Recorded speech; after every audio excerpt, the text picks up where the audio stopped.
തട്ടുകട സ്റ്റൈലിൽ എങ്ങനെയാണ് ചിക്കൻ ഫ്രൈ ഉണ്ടാക്കുന്നതെന്ന് നോക്കാം. അതിനായി ഇഞ്ചി, വെളുത്തുള്ളി, മഞ്ഞൾപ്പൊടി, കുരുമുളക് പൊടി, പെരിഞ്ജീരകപ്പൊടി ഇവ ചേർത്ത് അരച്ചെടുക്കുക. ഉപ്പും കൂടി ചേർത്ത് ചിക്കൻ നന്നായി മിക്സ് ചെയ്ത് മാരിനേറ്റ് ചെയ്യുക. അതിനുശേഷം കുറച്ച് കോൺഫ്ലവർ വിതറിക്കൊടുക്കുക. കൈകൾ കൊണ്ട് നന്നായി ഇളക്കി യോജിപ്പിക്കുക. ഒരു പാനിലേക്ക് കുറച്ച് വെളിച്ചെണ്ണ ഒഴിച്ചതിന് ശേഷം കറിവേപ്പില ഇട്ട് കൊടുക്കുക.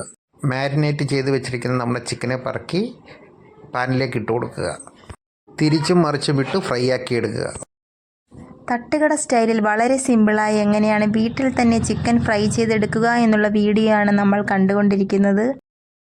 വീഡിയോ നിങ്ങൾക്ക് ഇഷ്ടമാവുകയാണെങ്കിൽ ഒന്ന് ലൈക്ക് ചെയ്യാനും സബ്സ്ക്രൈബ് ചെയ്ത് സപ്പോർട്ട് ചെയ്യാനും മറക്കല്ലേ. അടുത്തുള്ള കുഞ്ഞു ബെല്ലൈക്കണിൽ ഓൾ എന്ന ഓപ്ഷൻ കൂടി കൊടുക്കണേ. അടുത്തൊരു ഉപകാരപ്രദമായ വീഡിയോയുമായി കാണും വരേക്കും താങ്ക് യു.